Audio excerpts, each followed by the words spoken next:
Sekiranya di suatu tempat tu lebih sesuai bangsa lain, maka bangsa itulah yang kena pilih. Kita tak boleh kata ini kebangsaan, tak boleh kata lagu tu semata-mata kerana bangsa tu, tak boleh. Misalnya macam Malaysia, misalnya contoh ni, dia kena orang Melayu. Itu kenyataan hak semasa. Sebab apa? Negeri ni negeri orang Melayu asalnya. Bahasa pun bahasa Melayu, budaya pun budaya Melayu. Oh, asalnya sini. Raja pun raja Melayu daripada dulu lagi. Dengan sebab itu, kalau naik hak lain, dia tidak akan aman. Hak maksud utama Islamnya aman. Orang boleh terima. Itu maksud pemerintahan, tidak timbul fitnah. Kalau timbul fitnah semata-mata kerana nak menegakkan prinsip kita, hak umum tu tak ada makna. Jadi kalau kita kata sekarang ni, kita bangsa lain lah, biar dia jadi raja, jadi khalifah, jadi presiden, jadi Perdana Menteri, boleh jadi besar kemungkinan. Dia orang-orang politik lah, ahli-ahli politik yang faham lah benda tu, akan timbul huru hara. Tak ada pasal. Jangan kita cari, pilih jalan yang selamat, yang tidak menimbulkan fitnah. Walaupun dari satu segi nampak macam melebihkan sesuatu bangsa, itu tidak salah, asalkan bangsa itu bawa Islam, dia menegakkan Islam. Itu asal dia, asasnya. Dia lebih layak. Tapi kalau tidak layak, sebab itulah disebutkan dalam hadis ni, ma aqamuddin, selagi mereka menegakkan agama. Quraisy itu, kalau mereka sudah tidak menegakkan agama, tidak ada lagi kelayakan, maka dia jadi pindah dengan sendirinya kepada orang lain. Hilanglah kelayakan itu. Sebab itulah dalam hadis ni kan disebut ma aqamuddin. Mana kalau selagi Quraisy ni ada hak layak, tak boleh orang lain nak merebut kuasa. Allah SWT akan menggagalkannya. Itu maksud menyembamkannya. Selagi mereka itu menegakkan agama. Apabila mereka tidak menegakkan agama, yang berlakunya kita tengok sekarang di dalam dunia. Mana ada orang cara ke Quraisy pun, lama dah tinggal Quraisy. Bila Quraisy itu tinggal agama, maka kelayakannya sudah tidak ada. Kalau zaman jahiliyah, Quraisy itu atas rasa kebangsaan sungguh lah, memang diterima dia itu sebagai pemimpin. Di zaman Islam tak ada waktu tu. Kerana Islam, bila dia sudah tinggal agama Islam, tak ada dah kelayakan tu, maka berpindahlah kepada hak lain. Itu kenyataannya. Dan hak ni kita tak boleh ubah tak tu kali. Tak boleh katakan nak menunjukkan Islam ni agama antara bangsa, tak kira bangsa, maka kita sewenang-wenang. Tak boleh.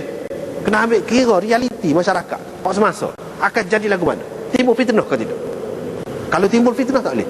Nabi SAW kata al-umara min Quraisy ni nak jaga daripada timbulnya fitnah, bukan nak menegakkan kebangsaan.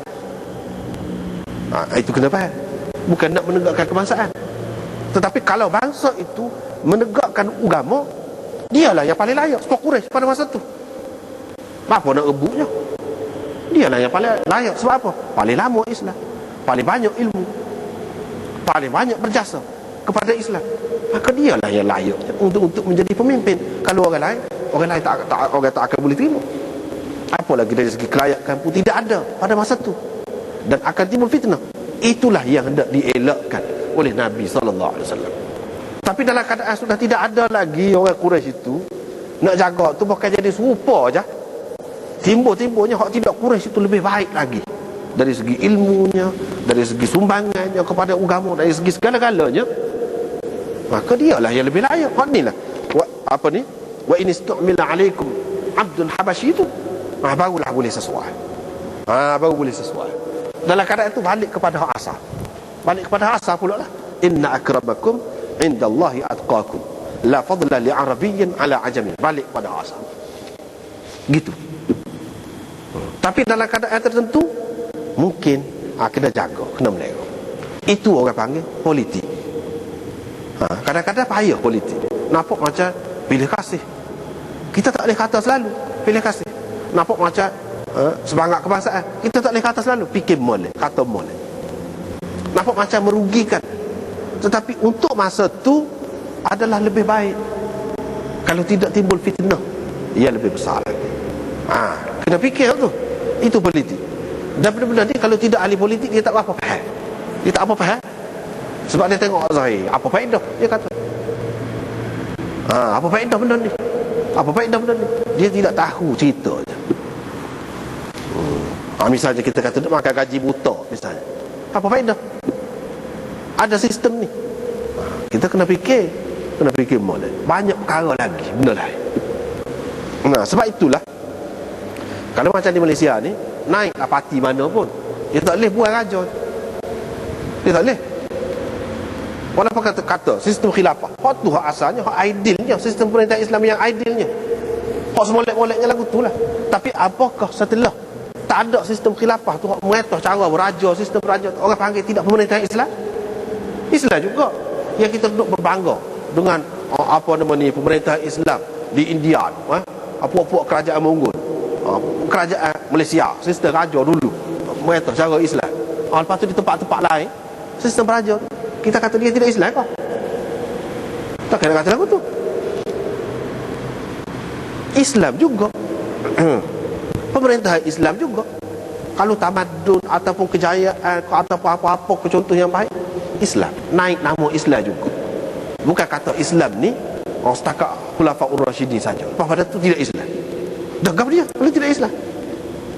Kejarlah hukum Islam lagi pada masa tu, walaupun gapo-gapo sistem raja kau gapo tak cara tu. Masalahnya hukum tu, hukum Islam. Kalau nak kiranya zaman kita ni lebih teruk lagi. Sebab apa? Hukum tu bukan hukum Islam. Kau tu teruknya. Zaman dulu sistem raja pun dia pakai hukum Islam, Quran hadis juga. Hak zaman sekarang tidak lagi. Lebih teruk lagi. Lebih teruk lagi. Tapi kita nak kata tidak Islam 100%. Tak juga, tak boleh juga. Sebab apa? Memang kepentingan Islam itu masih lagi dijaga. Masih lagi dijaga, cuma lemah lah. Tu tentu tak boleh nafi lah tu. Dari segi kelemahan, sehingga orang Islam ni duk belah bagi antara hak dia dengan tidak hak dia pun tidak tahu. Padahal duduk dalam negara Islam, orang panggil yang didaulatkan hak lain. Itu masalah. Itu masalah.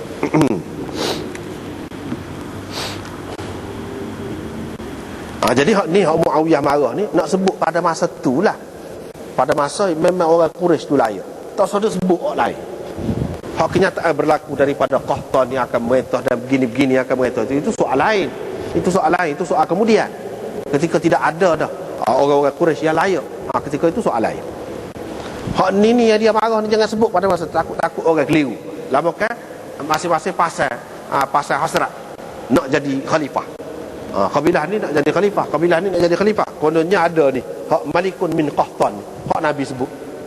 Masing-masing menaruh harapan. Jangan. Itu maksudnya Muawiyah melarang ni, dia marah ni sebab dalam keadaan tidak ada sebab dia, jangan sebut tu. Nanti timbul pula keinginan yang bukan-bukan. Padahal dia tidak layak. Orang-orang yang layak tu masih ada. Itu maksudnya. Jangan ditimbulkan benda-benda yang boleh menimbulkan fitnah. Walaupun benar, tetapi masa ni tidak sesuai disebutkan. Tak usah sebut. Walaupun benar Abdullah bin Amr bin Al-As riwayatkan itu benar, baru ni kita sudah jumpa dah tu. Tapi Muawiyah ni marah pasal tidak sesuai dengan masa tu. Ada kalanya gitu, tidak sesuai dengan keadaan semasa. Kalau kita tidak bahas pasal ni, dia akan jadi masalah. Hak mana ni hak nak pakainya? Al-A'immah min Quraisy. Bila orang pakai Quraisynya? Kalau kita tengok dalam Hasyiah dia sebut macam-macam lah sebut, tapi itu cerita dulu, lama dah. Cerita beratus-ratus tahun dulu. Hak kemudian kenyataannya, adakah Quraisy? Dalam Hasyiah dia sebut, Qurtubi lah orang ni sebut, dia kata walaupun merintah pada hakikatnya mereka menganggap mereka itu sebagai naib. Hak sebenarnya khalifah Abbasiyah khalifah tu lah yang dia anggap. Hak Quraisy itu, hak tu lah yang dia anggap sebagai khalifah yang sebenar. Hak lain-lain ni, kerajaan kecil-kecil ni dia kira sebagai naib dia. Itu cerita zaman dulu. Bolehlah kita kata begitu. Hak zaman sekarang ni, hak sebelum daripada ni lagi, sebelum daripada zaman sekarang, tak ada naib-naib ni. Masing-masing merintah negeri sendiri. Hak tu nak kata lagu mana? Tidak Islam kah? Islam juga.